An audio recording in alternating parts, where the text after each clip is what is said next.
ideas email. You're recording already. Yeah. No.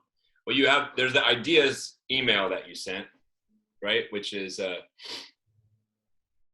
what does equity mean? Buckle up, Buttercup, why you shouldn't listen to this podcast.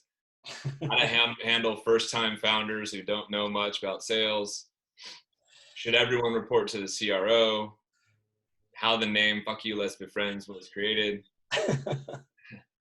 Sort of the origin story of how we met, and you wouldn't hire me, but you don't remember that kind of thing, and then I ended up hiring you. Right. Those are the things that you wrote, but then there's also just the like random banter stuff. Here's what I think is interesting, because we can always come back to those, right? Like I just got in a call with someone today, and they asked me specifically what I thought about sales enablement and hiring a sales enablement for the team. Yeah. And should sales enablement be in charge of training? Well, there you go. So now we're off and running. So like the beginning of the show is basically just like, what should we talk about today?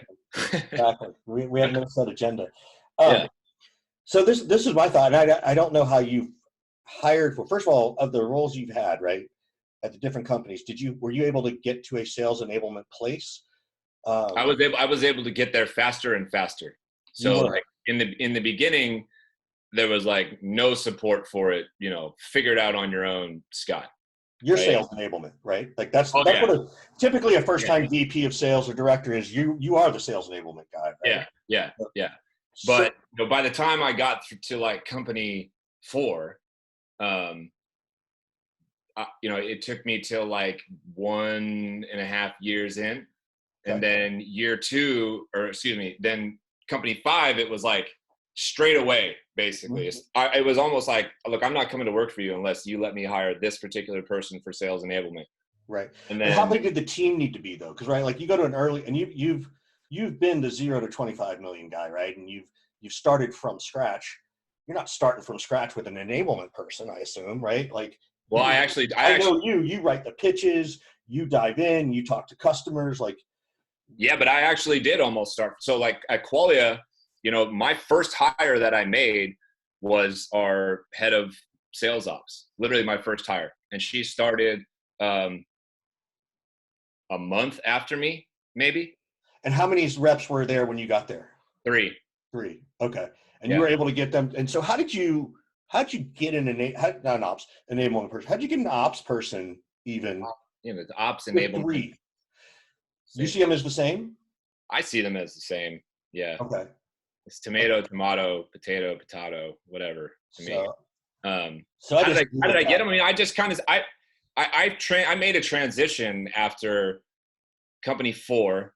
So like now I'm in like 2011, let's say. I basically made a transition, and when I was interviewing and talking to companies, I basically said like, my first hire needs to be a head of sales ops, and here's why. I know exactly what we need. I need the tools. I need things set up in this particular way. I need somebody to deal with phone systems and Salesforce stuff. Like, I am not going to do all that stuff. Right. I need somebody that I can say to that is, look, go do all these things, right? Meanwhile, I'm going to work with the reps. I'm going to coach. I'm going to pitch. I'm going to close deals. I'm going to recruit. And that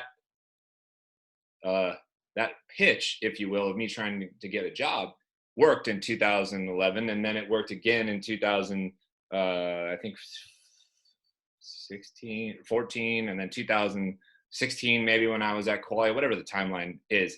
My point is, it worked. Whereas the first half of my career, it was like, fuck you, you're doing all this yourself. You're not getting any budget for this. Right. And I had like 100-something reps. Right.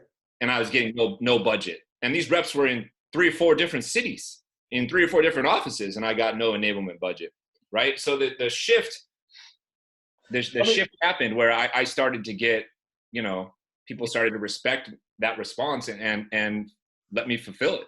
Yeah, well, I want to pause there because I'm going to ask you some questions, because I know how some people will be thinking. One is, it feels very similar, and it feels like, and I don't know if you pitched it this way, is that it's like when you have two co-founders, and one is the CEO and he or she is the technical guru. And then you have this other co-founder who's the COO who handles the business side, right? Where sales might report up to that COO. Yeah. Oftentimes co-founders don't like to have those two different titles because their egos, they don't want to have a CEO, but that feels to me a little bit like what you were able to remind them of is, look, you need me to be this salesperson. We need to hire an ops person to get this infrastructure in place, right? Yeah. But, and you even said a minute ago that you see them as the same thing, tomato and tomato, but even in your own execution, I don't see it that way, because you were saying, I need this ops person to go do systems and get this built and get my Salesforce stuff, and I'm going to go pitch, and I'm going to be the trainer, and I'm going to close deals, and I'm going to work with the team. So do you still see them the same, or now that I've called it out, or you're like, oh, now I see what you mean in the difference? Well, I do see what you mean now that you call it out, but it's all still, to me, sales operations / sales enablement. I guess it's just in the beginning, I still have time and bandwidth to do training and coaching because the team is small enough. But at some point in time, as the SVP of sales or CRO or whatever, right, I have to let that stuff go. Oh, sure. Right. And so, I think I hang on and do some of that stuff as long as I can, partially because I really like it. Mm-hmm. And partially because I see some of these other things as like very much more outside of my skill set. Mm-hmm. And I'm self-aware about what I can and cannot do and do and do not want to do. Right. Right. And so I'm like, oh yeah, you're taking over all this stuff that I don't want to deal with and I don't know how to deal with. You did that with me when we first started working together. You let me run with it. So, well, one of the things you have to get good at is delegation. Yeah, we'll talk about that one. But here's I want to come back to this other thing, because I know someone out there will kind of go, wait a minute, you had hundreds of people in multiple cities and you had no ops person. Yeah. Someone's probably going, no way, not possible. Like, without sort of, and we're not trying to bash any company. Like, this is just sometimes what happens in the business world, particularly the startup sector, where you don't always get the resources you want. So how did you manage that? Like, what did you do? Some of those resources weren't even available. Right. Hey. Hi. Hey, everybody. This is how we do stuff. My son, Caleb. Yeah. It's like 33 degrees outside, so he's bundled up. Hey, can you imagine a world before there was an iPad?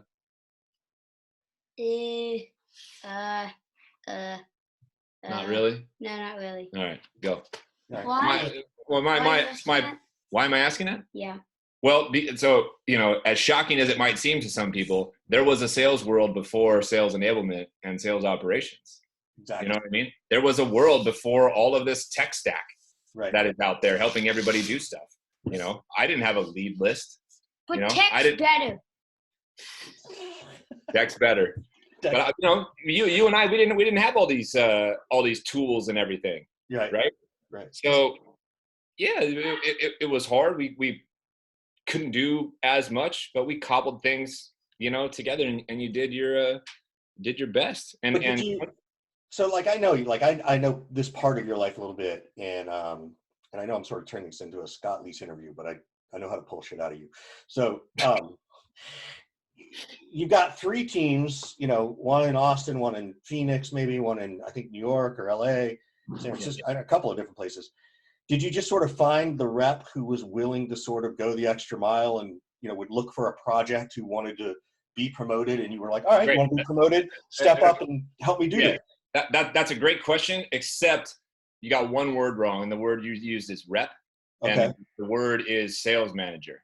Okay. So what I had to do was I had to find the sales manager for each particular office who had a GM-like skill set, who was able to do some operational things, who was able to do some recruiting things, some HR-y things, some closing of deals, coaching of deals.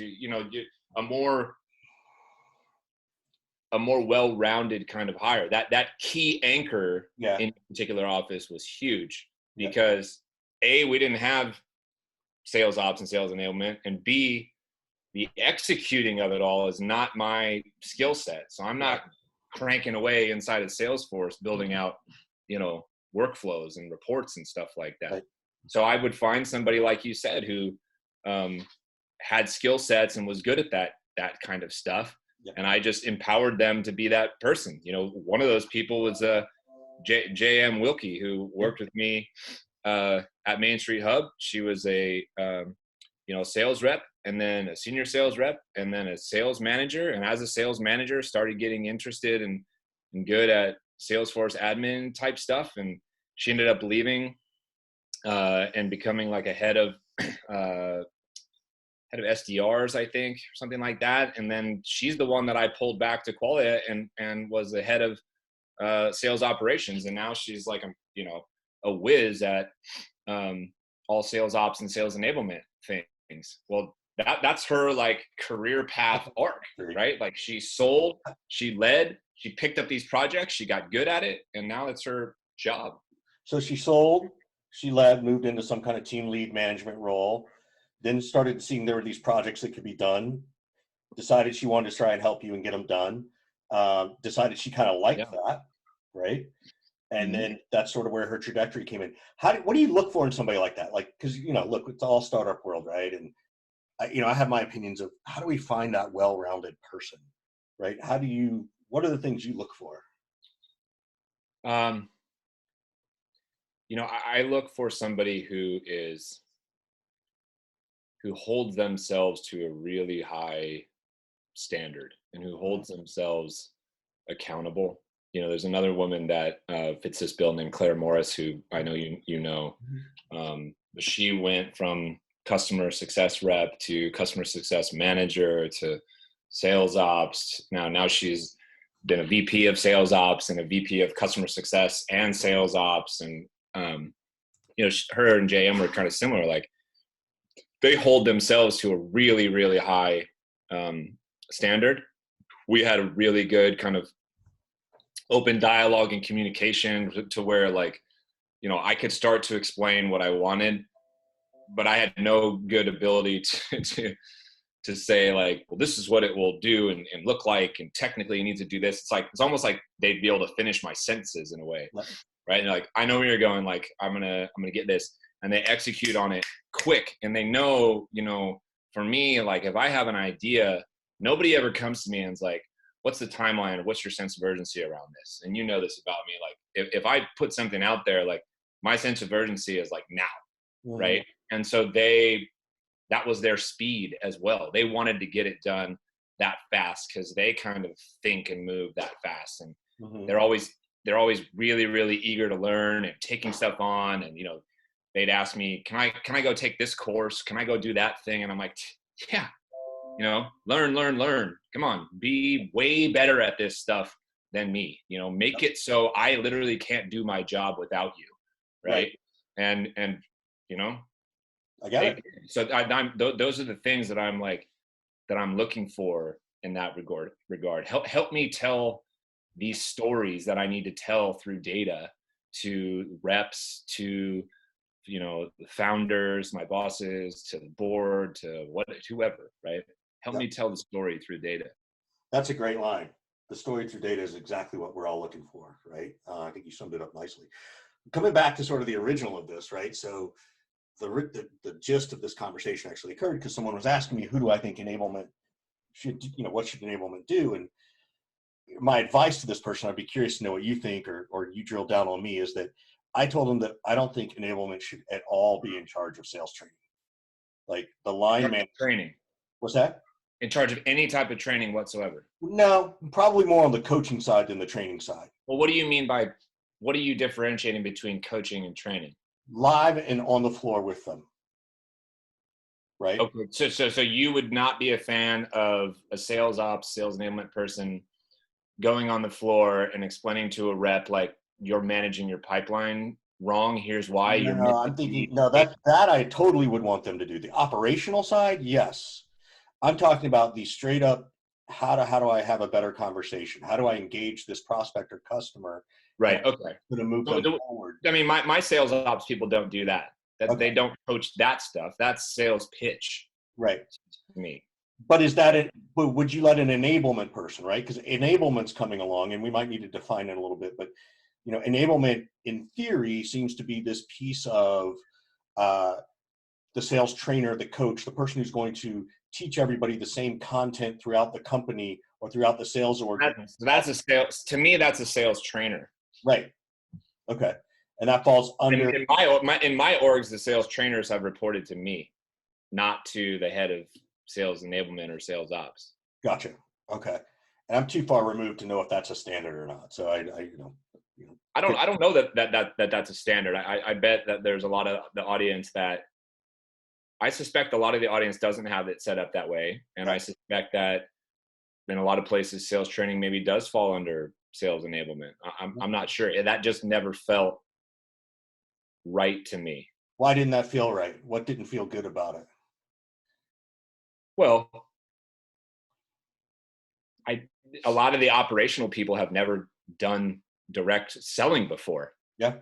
For one. So I'm uncomfortable with somebody who's never done direct selling being, solely in charge of like how to deliver the pitch with the right tone and cadence and that kind of thing. I'm 100% comfortable with them holding people accountable and teaching them the process. Like my sales ops team were like, hey, Richard, dude, you haven't called, 30 of these leads here in your pipeline for 400 days or something like that. You know what I mean? Like they're always the sales ops team is like always giving this kind of information to the reps and the managers and things like that. So I mean, don't you think that part of the problem is that nobody knows what the hell the difference is between ops and training and enablement? I mean, look at me. I've been doing this, and sometimes it feels the same to me. That the more we talk about this, I'm like, well, maybe that's not a piece. I think that's like a huge part of it. Don't you think?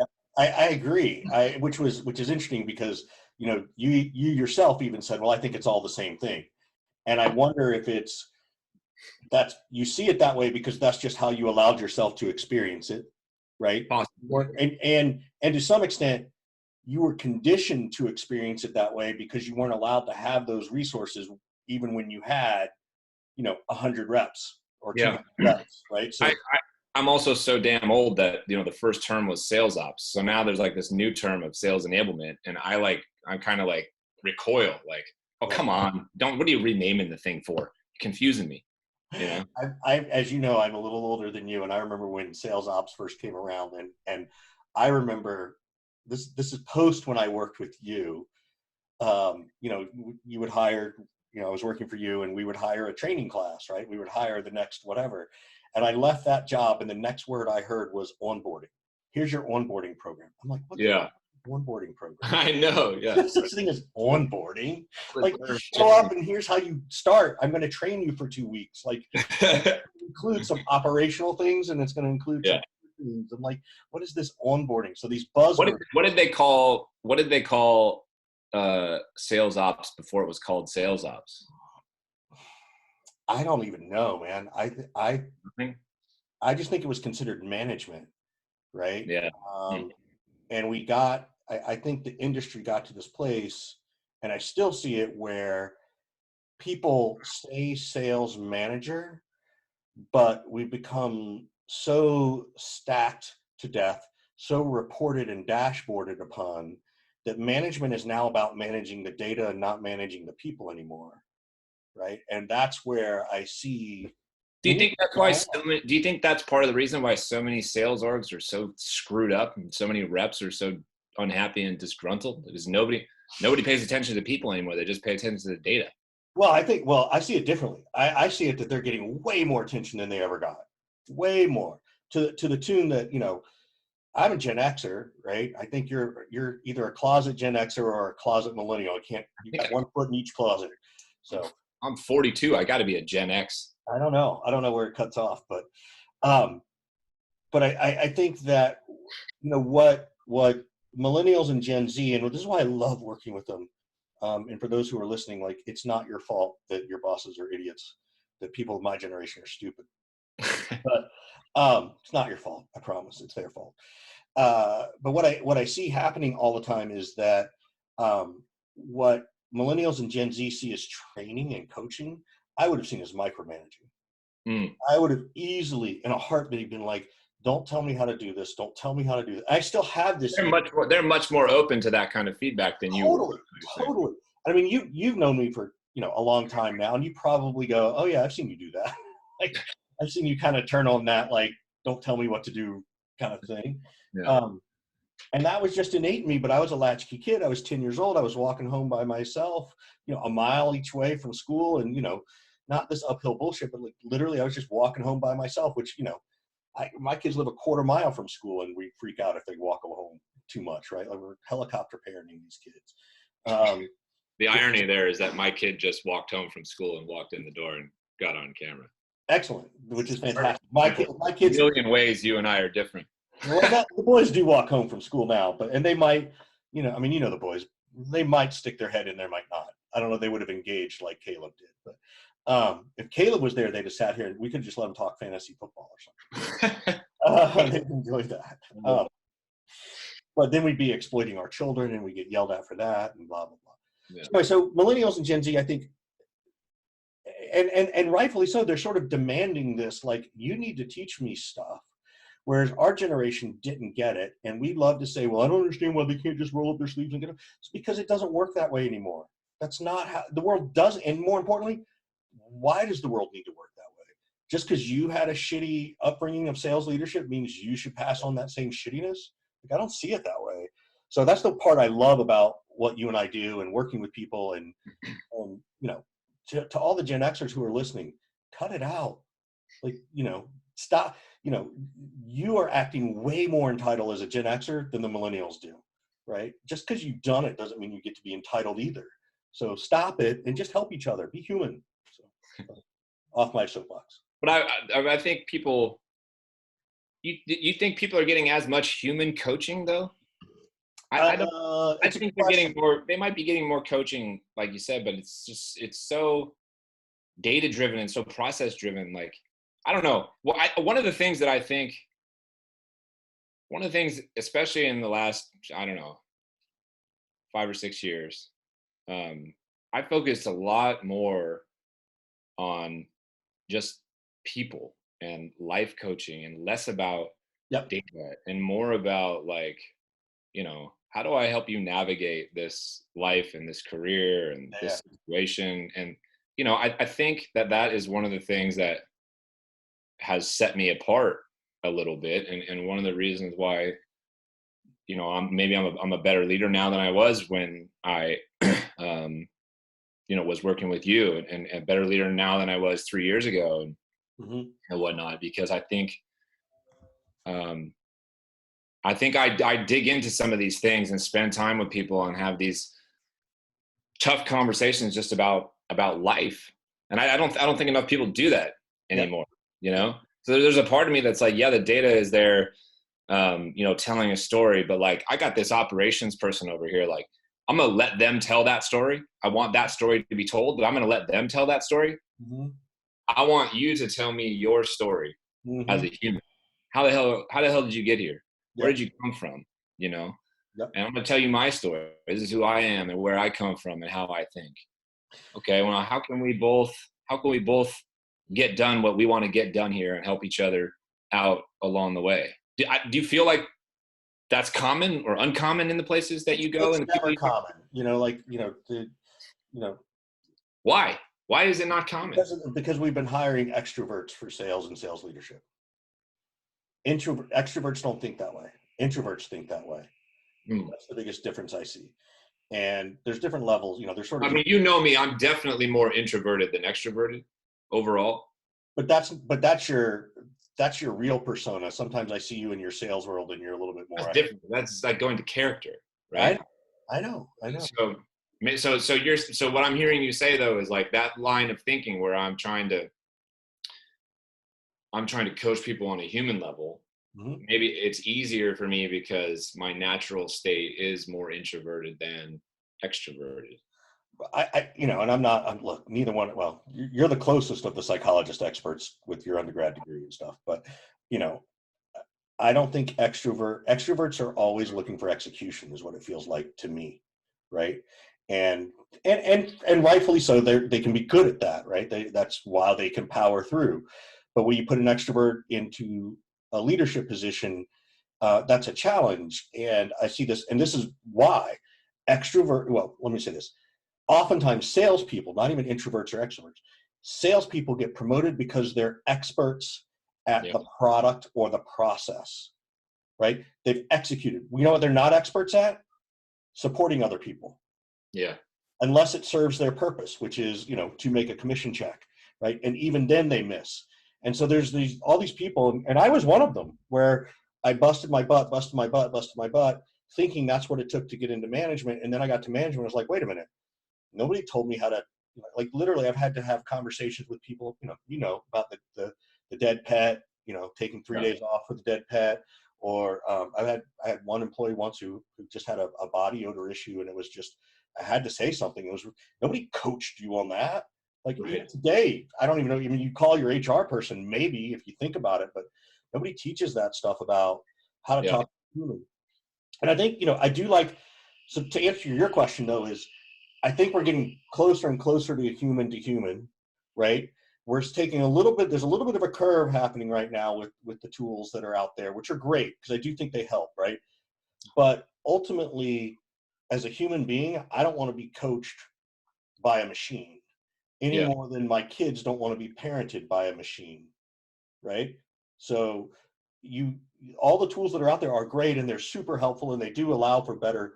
When you do coach, you can have better conversations and get into it quicker. But like everything else, if you're not careful, the tool will mess you up as much as it could help you. Yeah. I mean, how do you see it? Well, I think that, and there's also so many damn tools out there, you don't even know which one to pick and which one is actually messing you up. Right? Sort of tech stack overload.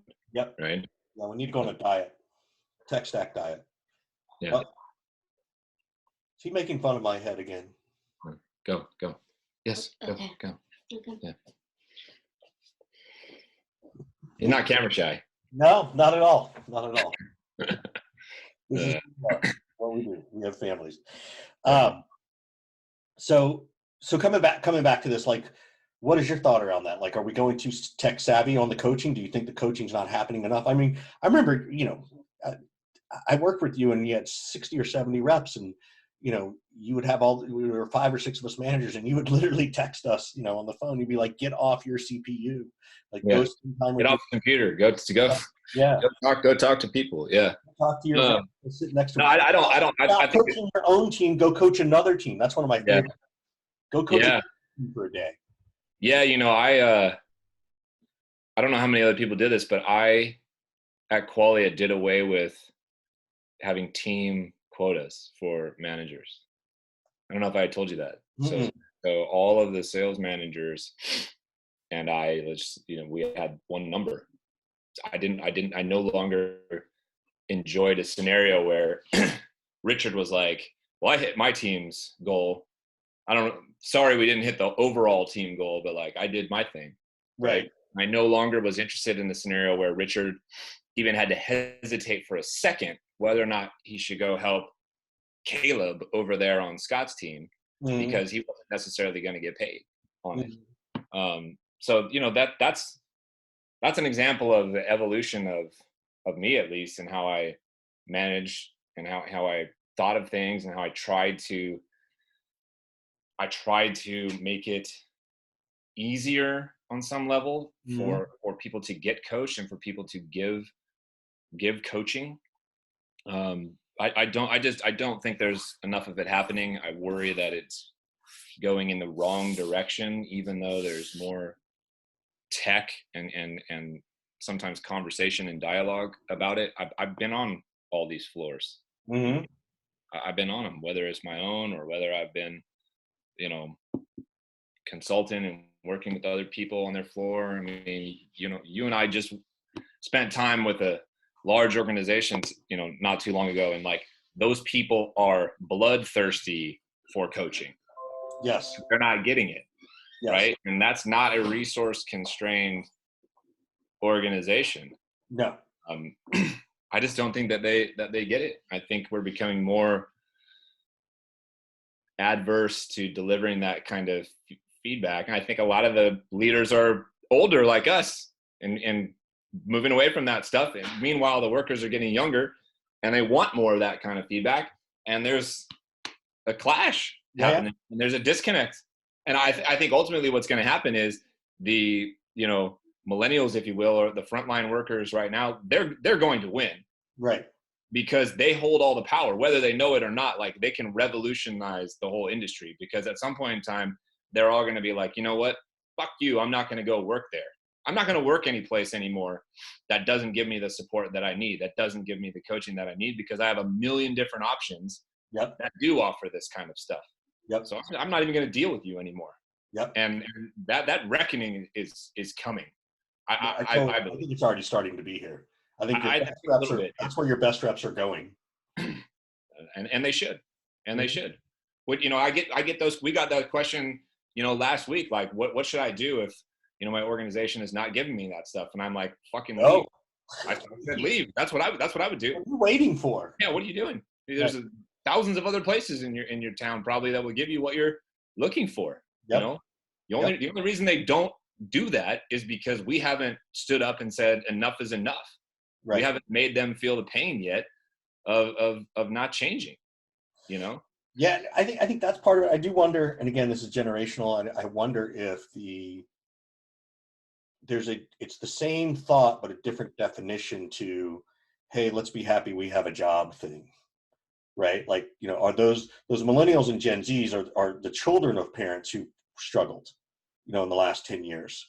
And so is there a different kind of fear to some extent of, hey, let's, do this, let's do that, or I'm too concerned about my resume. I got here, I've been here 3 months and I realized I hate it, but now what happens if I jump, which is, don't worry about it, nobody's going to care. You don't have to put I think you and I are unqualified to answer that, because we're not millennial, but I've been working with them in the trenches and having all these conversations, and they definitely express fear and concern over the optics of job hopping. But I think only because there's so many sales leaders still that care about that kind of stuff. I don't care about it at all. Right. Don't. I assume one of two things. Either you're a deadbeat who can't hold down a job and can't execute, or you realize pretty quickly that place sucked and made a difficult decision to walk away, right? And it's on me during the interview process to figure out which one of those camps that you're in. And, the best thing you can do, I think, is go to the interview and be like, I know the optics. I was only there 6 months. I got to be honest with you. I wasn't getting what I need. And the reason I'm not there anymore is because I'm taking control of my life and I'm looking for a place that delivers X, Y, and Z. Tell me how you handle X, Y, and Z. And they flip the script on me and I'm like, okay, I get it. Right? That's how Scott hires you. I wish more people would come in with that kind of attitude and be less apprehensive, or, be less confident about it. Just freaking own it, man. Just own the story. I think we should do that. I think we should, for the next session, because I know we got to wrap up in a minute, but I think a really good one would be how would you do interviewing? If I'm a sales rep, how do I go to interview? And tune in next time, episode 2. Yeah. How to interview, right? Because you and I both love interviewing. We love the whole process of it. So. All right, brother. Hey, love you much. Love to the family. Same to you. Talk soon. And we'll do it again. All right, bud. Bye.